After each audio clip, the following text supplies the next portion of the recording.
listening to guys at halftime, there wasn't a lot of frustration.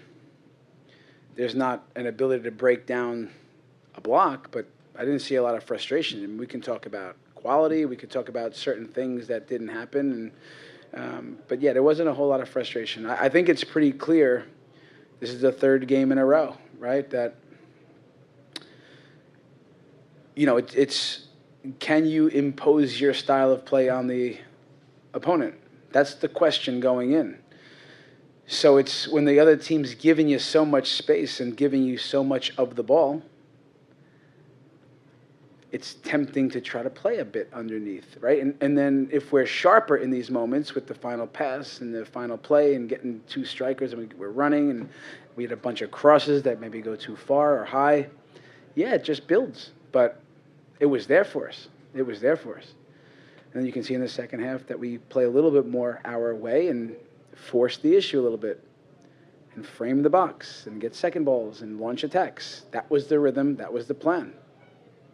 Yeah, I think that the shape, I think we're in that structure. We're hard to break down. We're hard to get through. And I think that was pretty obvious. That there was really not a whole lot of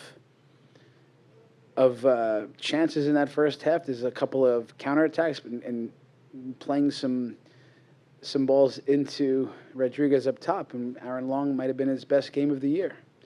So it's exactly what we thought it could look like. Okay, if Quintero was playing, it's another guy underneath, but so that gave him another guy to kind of bunker in with their five in the back. But, yeah, look, the formation, again, being hard to break down, meaning us in that structure. When you have Alex and then Danny and Christian and the wide midfielders tucked in and looking like a 4-3-1-2 or a diamond, it sets you up for second balls. It sets up for, putting staggering guys in the pockets and the gaps. And if you have two strikers, then you can maybe challenge a back line. We didn't really get that quality and sharpness that we need, but I thought structurally it was okay. It was okay. Seeing how they were lined up, I thought maybe we switch with some speed on the flanks, and I thought then that was effective. In the end, I mean, whatever structure we play or style, system of play, let's say, we just have to be sharp and execute and try to impose our will on the opponent. When you guys have been down, being able to really respond quickly, you've been falling behind a lot. What do you feel like the problem's been? Well, listen, the goals are going to come. But when they don't come, and they don't come first, it puts a little more pressure on your back line and your team. And if you look up and add up the amount of shots we've given up on goal in 5 games to any other team in the league, it's maybe the best, if not top 2 or 3 was going into the night. And so how many tonight? Maybe 4, I'm not sure. But it puts stress on the team, guys, right? So we come in, and the guys stay here. It's at 2 in a row. We haven't lost 2 in a row.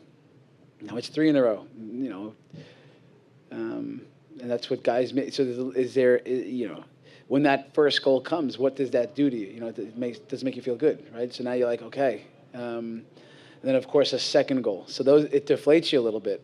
But our guys rebounded, and they came back with energy and fight. So, and then I think we could all see that when we stick to who we are and force the issue a little bit, which is what we wanted for 90 minutes, not 45 or so, it looks more and feels more like us.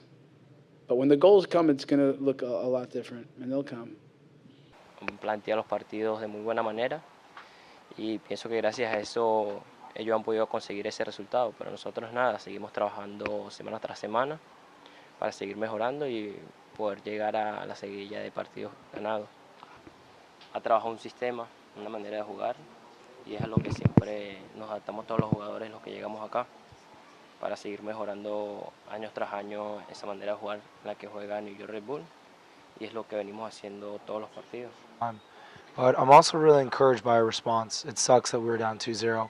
But you look at some of the guys that came off the bench, Danny, Derek, Marcus. Marcus made his debut for New York Red Bulls, and he was great. He was great. So I think he's definitely earned himself more minutes and more looks. And if that's what it's going to take for us to going forward, then I'm confident that our front office and our coaching staff will figure it out. But if we're being really honest, we shouldn't be in that situation when we're down 2-0 in the first place.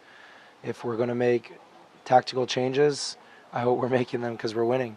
And if we're going to play with 2 strikers, then it's going to take time. Because if you look at really the better part of the last 4 seasons, we played with one striker. And if there's something that we're going to implement, it'll take time.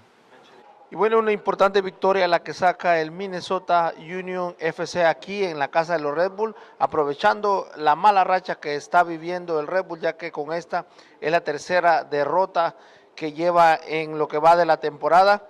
Esperemos que los Red Bull mejoren, ya sea de visita o también aquí en casa, donde jugarán contra Cincinnati, un equipo que este año debuta en la MLS. Con imágenes de Manuel Bendieta, informó para Verea Visión Levi Morales.